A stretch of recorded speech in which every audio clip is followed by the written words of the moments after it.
Welcome to a very interesting r/ProRevenge story from Switch SCE to Ox, where OP's boss screwed him up by giving him responsibilities of the directors, but denied the title and proper compensation, and OP takes a brutal revenge. Screw me on my bonus? Make me do 2 jobs? Enjoy the backwater you earned. I apologize for the length of this in advance. This happened some years ago, but still seems relevant today, so I thought I would share the story. So back in the 90s, I was working for a European-based financial firm. US offices were managed by Europeans, with a regional head office in New York. Younger employees were generally underpaid and overworked, as in your first few years out of college, the promised reward was being promoted to a director position, where the salary, perks, and bonus structure would really kick in, kind of like how law firms promote their younger lawyers to partners after a long wait. As junior associates, the only good news was that we received the same 5 weeks of vacation per year, plus a few weeks of sick leave, as our European counterparts, which for me meant a lot of camping and staycations during the summer, since I didn't really make enough to travel to exotic/expensive locations. The offices were set up in a way where the business development, BD, directors each had a junior associate. The BD guys would generally network, schmooze, and travel around their territories to meet clients and new prospects. Once back in the office, the BD guys would dump their meeting notes on the desks of their junior associates to follow up and land the business, aka a hunter/Skinner model. As a junior associate, I was pretty busy assisting a BD, so I routinely rolled over at least 2 weeks of vacation every year. I had worked at the firm for 3 years and was starting to get antsy for a promotion. Right after Thanksgiving, my boss in the West Coast office told me that I was being transferred and promoted to the Southeast office come the new year. I really had no interest in working in and living in the Southeast, but I wanted to advance my career. I rolled over my usual 2 weeks of vacation into the next year, so I was eligible for 7 weeks of vacation that next year. After celebrating New Year's with my family in CA, I packed up my car and drove across the country. Once in the new office, I settled in and met my new boss, who promptly informed me that he wasn't actually promoting me to director, though I was being given the responsibilities of the role, as he judged me to be too young, but was also told that if I demonstrated that I could do the job, I would be promoted next year. I was pissed, but didn't have a choice other than moving back home and starting from scratch, so I agreed to it. I disliked my new boss instantly, as coworkers told me he was flaunting his management perks, which consisted of large allowances for housing and automobiles, which were paid for by sales production from employees like myself. Turned out he was related to a serving member of the board of directors back in Europe, which is how he got the job as a regional manager. Everyone knew he didn't have the skills to do our job, so he just collected fat checks, went to expensive restaurants with friends, and billed it to the company as client development, all the while leasing a new Mercedes every 2 years on the company's dime, while generally being a d*** to everyone who worked for him. During the first week, I also met my junior associate, Jeremy. We sat down and discussed some accounts that I'd inherited that were in backwater locations none of the other directors wanted to visit. Jeremy was professional, but I got the distinct impression Jeremy hated me, though I didn't know why. I started traveling around to meet my clients and prospects over the next few weeks, usually spending at least 3 or 4 days on the road, back in the office on Fridays, to go over follow-ups on business leads with Jeremy and execute whatever paperwork needed to be taken care of. About a month later, I returned from one of my trips and learned that Jeremy had quit. It turned out that he was mad that he'd been passed over for the position that I'd been given. I couldn't fault him, as I probably would have done the same thing. I asked my manager to hire someone else to back me up, but he was hesitant to do so, reasoning that my client portfolio was just starting out, so I could do both roles until it made sense to staff up. I pointed out that it would be hard to be an effective business development officer if I had no support system to help grow my client portfolio. But he chose not to listen, knowing that I had little recourse but to shut the hell up. I spent the rest of the year working my ass off. This was right before email and internet were common, so executing business on the road was hard. Fax machines were the bane of my existence. Even though laptops were reserved for directors, my boss was kind enough, heavy sarcasm, to let me use a company laptop on which I would handle all of the paperwork to process client business from hotel business centers late at night or early in the morning, so I learned to live on 5 hours of sleep or to sleep on planes whenever I could. After dealing with problems from some irate clients, I eventually paid for my own personal cell phone. Not everyone had them in the mid-90s, and our directors had just started getting company-paid phones that year, as I had to handle customers from the road. I just gave my personal cell number for clients to call so I could handle problems from the road. I landed a few big clients by a combination of luck and hard work, and got some solid referrals, which led to more referrals, so within a few months I was gaining some serious momentum. Since I didn't have an associate to help me, that meant I spent the weekends and late nights back at the office handling paperwork, then back on the road during the week. I was so busy working both sides of the job that by December of that year, I hadn't taken my mandatory 2 weeks of vacation. I had some new clients that needed to be handled by year-end, so I was granted a vacation waiver, meaning that my 7 weeks of vacation would roll over into the next year, adding up to 12 weeks of vacation plus sick time for the coming year. It was a big hassle for HR to process the waiver, but since I had produced a lot of new business, my manager was all too happy to order it done. I wasn't upset about working through year-end, though I flew back and forth to CA for Christmas on a 24-hour turnaround. I rationalized it, hoping that I would get paid the first big bonus of my career in a few months. At that time, European firms paid their bonuses in mid-April, while employees of US-based firms got their bonuses by end of January. If you were planning on switching jobs early in the new year, working at a European firm meant that sometimes you left money on the table, aka golden handcuffs. So the timing of switching firms was important. I continued to work at my frenetic pace through April, taking no vacation as I was bringing in more and more clients, and digging myself out of paperwork when I wasn't on the road. In the new year, we had some meetings about scorecards and sales goals, and I let my office in some of the categories and was number 1 for overall production. Finally, in mid-April, my boss called me in and announced it was time to discuss my bonus/annual review. I eagerly sat down, licking my chops because I was assuming my bonus would be equal to my base salary at least, if not double. He handed me a piece of paper, and it showed a number that was almost 90% less than I was expecting for my bonus. I literally laughed out loud and told him it was a little late for an April Fool's joke, but he wasn't smiling. He proceeded to tell me how proud he was of me, but that since I wasn't a director, the bonus that I received was the maximum amount he would give me, as there wasn't any more money in the budget. I sat there in shock for a while, then kept asking the same question in different ways. Basically, why did he screw me on my bonus? It was like talking to a brick wall. Despite pointing to the scorecard that showed me as the best producer in the office, all the while having no junior associate, he wasn't having it. I was crushed, but then asked him if he was promoting me to director since I had demonstrated that I could produce, hoping that title would be a gateway into the big payday the following year. He shook his head and replied, "Maybe next year if you prove this year wasn't a fluke." It was a gut punch. He also rationalized that while my review was positive, I had some flaws that I needed to work on. Mainly, that I didn't work very well in a team atmosphere. I reminded him that I was a team of 1, so there wasn't anybody on my team to complain about me. A switch finally flipped in my brain as I realized I'd just gotten majorly screwed and there was no changing the outcome. I told him that I was feeling ill and would be taking some sick days, so I got up and left his office. Co-workers said I looked as white as a ghost as I walked out of his office, so they knew something was wrong. I forwarded my incoming calls to his extension, packed up my important papers in case I decided to never come back, then headed to my apartment in a complete rage.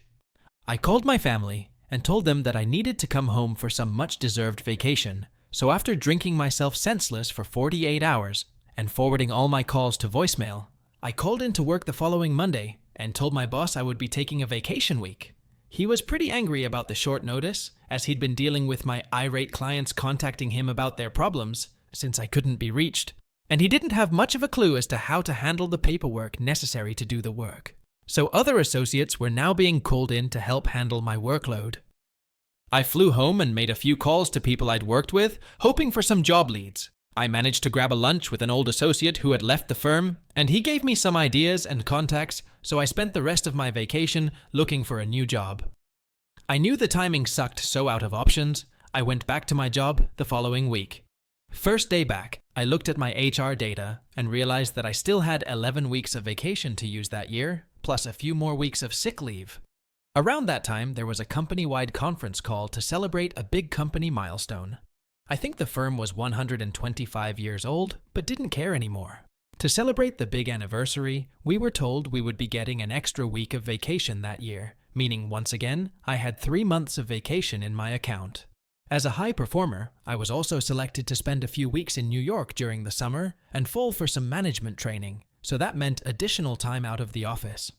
The next month was a blur of looking at different vacations options for me to take that year.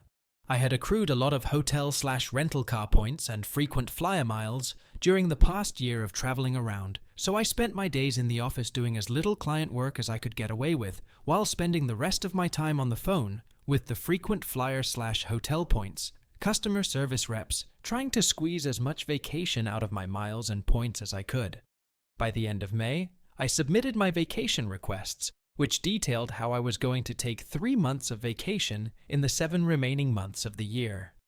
I submitted the forms to HR, and within a day, my boss called me in to discuss my schedule, as he realized I was basically going to be gone for almost 2 weeks out of every month for the rest of the year. I was wrapping my vacations around federal and bank holidays whenever I could manage it. He told me that he was rejecting my vacation schedule since there wasn't anybody to cover my clients in my absence. I asked him to call in the HR rep into his office to have his stance officially on record. He objected, but I said I wouldn't discuss such matters without an HR rep present. HR was called in, and my boss told HR he was rejecting my vacation schedule, but HR responded that I was legally entitled to take the vacation days, so he couldn't reject the request. I also told him that henceforth I wouldn't be handling any of my customers from my personal cell phone if I was out of the office, so I would be forwarding my work phone to his when I was on vacation or doing business development trips. Also told him I was going to Europe on 2 different trips and would be unable to be contacted since I didn't have a company-issued cell phone. He was pissed, but knew that unless he promoted me to director and issue me a cell phone, he couldn't do anything about my new stance. After that, I only did business development in areas where I like to travel, and more importantly, vacation. Until that point, I had always said yes to any meetings in backwater locations if it represented a chance to land a new client. Having learned my lesson the hard way, I didn't want any new clients to begin with, and certainly none living in areas I didn't like to visit. Trips to Florida became common. If I was traveling, I would typically spend Monday to Wednesday making very infrequent sales calls. Most of my schedule was falsified with fake prospects, so I could spend afternoons playing golf or hanging out at hotel pools trolling for women my age. Then would take off Thursday and Friday, with vacation/sick days, so I could hang out and have fun, using hotel points to extend my stays for free. Since I was still underpaid, I ate cheaply and learned to squeeze as much out of my trips for the least amount of money I could manage while still having fun.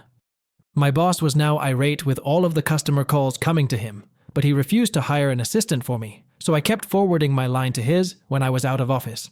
Whenever I was back in the office, pretty infrequent at this point, he would routinely lambaste me with verbal warnings about poor performance reviews, but I would just shrug my shoulders and tell him that maybe he was right not to promote me to director, since I was such a disappointment.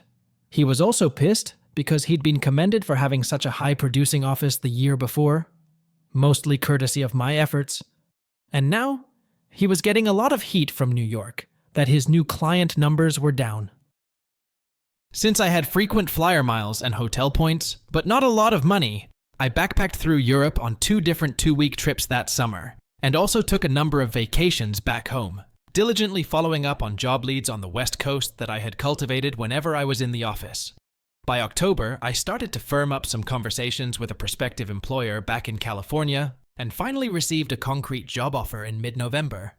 I waited until December 15th to inform my boss that I was quitting the firm, and told him I would be using my 2 remaining weeks of vacation/sick leave so that my resignation was effective immediately.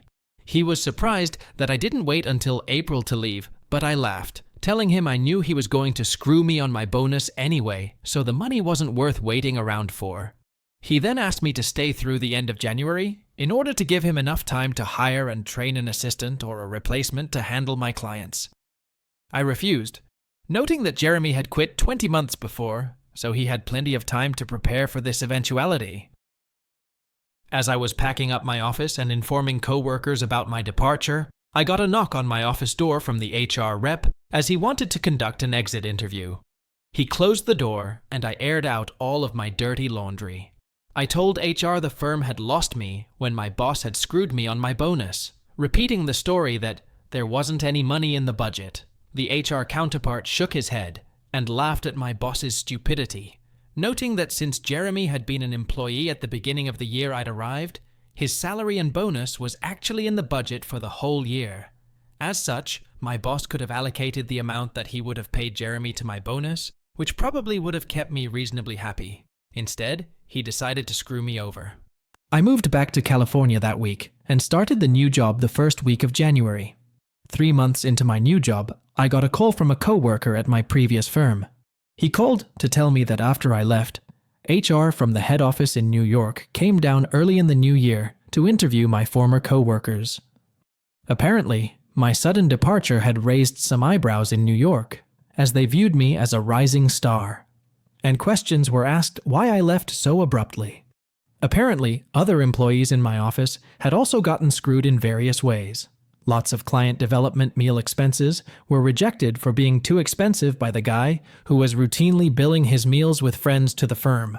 So after listening to all of the complaints, New York management decided to make a change year before he was due to be rotated back to Europe. Since he was related to a guy on the board, they couldn't fire him, so they reassigned my old boss to some backwater farm town. I couldn't pronounce the town, but was told it was the kind of place that doesn't provide perks like allowances for housing, accounts for expensive steak restaurants, or a new Mercedes.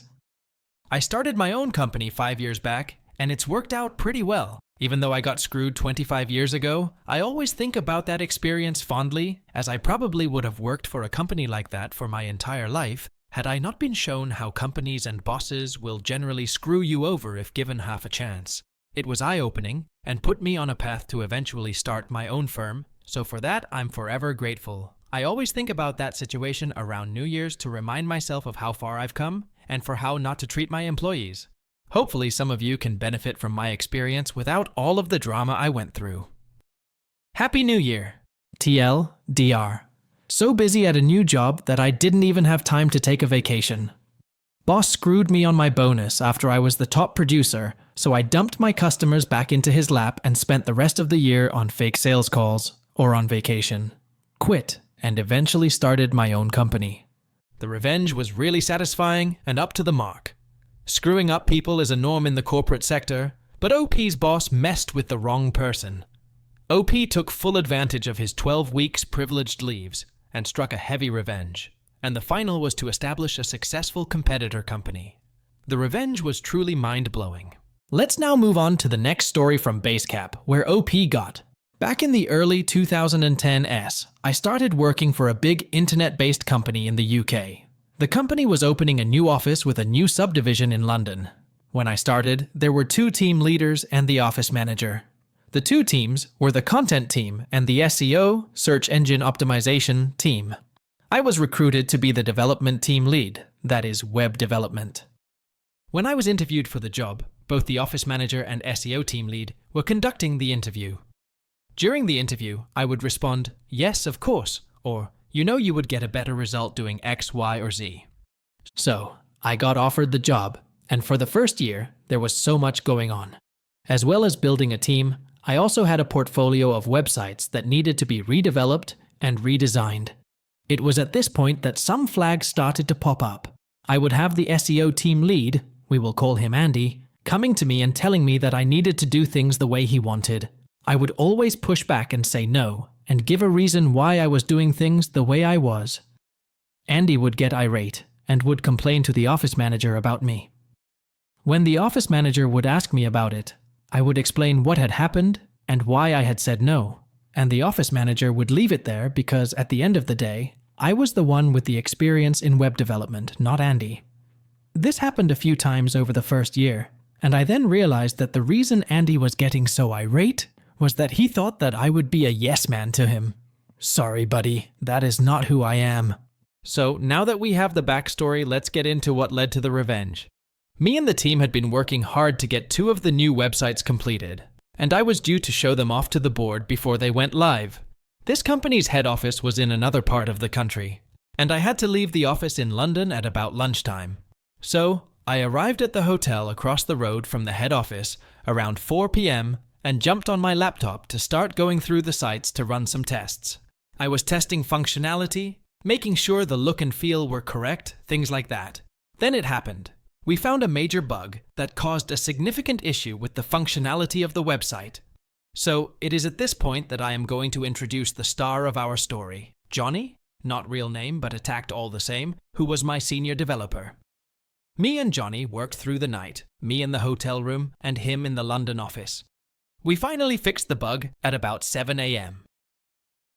The following day, my meeting with the board was at 10 a.m. So after getting showered, fed, and over to the office, I started my day with 0 hours of sleep.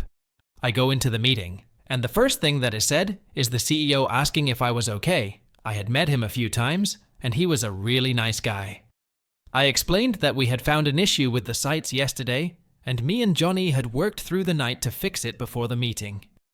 Long story short, everyone was really impressed and loved the new sites. At the end of the meeting, the CEO pulled me aside and thanked me for everything, and then told me to go home and get some sleep. It was about a 3-hour train ride to London, and then another hour home. I thanked him, and I was on my way. After taking my team out for a well-deserved lunch to say thank you, the office manager then organized a night out for the whole office to celebrate on the following Friday. We started off at a fancy bar. Not my sort of thing. I am a man of cheap tastes. And then everyone moved on to a small club. I went to the club for a bit, but then left quite early in the night, as I needed to get a train home. I said my goodbyes, and then headed home. I came into the office on Monday, and there was something going on. I spoke with Emma, not real name, the content team's lead. She did not know what was going on, but there were people from the head office, HR, and others. Then a few minutes later, all the team leaders were called into a meeting. We were all squished in one of the small meeting rooms. There was the office manager, 2 members of the HR team from the head office, and the 3 team leaders, including myself. So, HR explained that there had been a complaint made against Johnny. A member of the SEO team, we will call him Mark, had called Andy on Friday, saying that Johnny had been making racist comments while everyone was out at the club. Both myself and Emma were taken aback. This was not like Johnny. On a side note, I felt that I needed to explain the races of people involved. This is just for context, and not an attack on anyone involved. Johnny, Emma, and I are white British. Andy is African, born in Britain, I believe, and Mark is Indian, once again, I believe. The whole day was spent with HR doing interviews with the other people that were there that night, and we then all reconvened towards the end of the day. The result of the interviews was that no one had heard anything like what Mark was saying. So it was Mark's word against Johnny's. This was not acceptable for Andy. He wanted Johnny fired and cried, "We could not have someone like that in the office." Both Emma and I looked at each other and thought that it was strange that he was so insistent on firing Johnny with no evidence. Both the office manager and HR agreed, and Johnny was let off with a warning, and to be aware in the future of how things he says could be misinterpreted. Life went back to normal in the office. That is, until about 2 months later. The story of what had happened had gone around the office, about 12 people. Then one afternoon, I was pulled aside by one of the guys on the content team, and he said that he had overheard Andy and Mark talking, and thought I should know. We went into one of the meeting rooms, and he laid everything out. What I heard made my blood boil, and I think had I been in a cartoon, I would have been erupting from my ears. He told me that the racism complaint was faked, and a plan that Andy had to attack my team because I would not bend to his demands. He and Mark were on a call outside the club. Andy was not there that night, and that is when he heard what they were doing. It later came out that their plan was to make the complaint against Johnny and get him fired, which would then lead on to Andy complaining that I was not fit to run a team if I let that sort of thing happen under my leadership. My first question was why he didn't bring this up with HR in the interviews. He said that he did, but it was his word against both Andy and Mark. I thanked him for this and went on with what I was doing. I was pissed. There was no way that I was going to let this slide, but I knew that if I was going to go after them, I needed to have everything in place beforehand. I didn't tell Johnny what I had been told, and asked the guy that told me to keep it to himself for now. I didn't want Johnny to get upset and do something that would get him fired or worse, affect any revenge I could dish out. So, I watched. I watched everything the SEO team did and didn't do. Then it happened. It was like angels had descended from heaven to deliver me the winning lottery ticket. The building we were in was a 3-story building with a main staircase with a door on each floor to the offices. The stairs also lead to a door out to the street. At the time, I was a casual smoker and used it to get a break from the screen and clear my head if something I was working on was not going well. So, I walked out of the door to the office and into the stairwell. And who is there? Mark of all people. He is on the phone, and he goes white as a sheet when he sees me. Now he is mid-sentence with the person on the other end of the phone, and as I am walking past, he is forced to carry on the conversation. I overhear, and from what he is saying, I can tell that he is talking to a school or something like that. The conversation sounded like he was looking for information about applying and about a visa. I thought that was a strange call to be having, and something was fishy about it. I had my suspicions as to what was going on, but nothing concrete at this time. A few days later, I was heading back up to the head office, and by that time, we had a new office manager who lived near the head office, so was based there most of the time. When I got there, I dropped my things off at the hotel and headed over to the office. I went to his desk and asked to have a quick chat. I explained to him what I had overheard Mark talking about on the phone and said that maybe the company might like to look at his visa status. A week went by and nothing seemed to happen. Then, bam! He stopped showing up at the office. A few days later, I got told what had happened by one of the other SEO team members. Mark had been fired with immediate effect for no longer having the correct visa to work in the UK.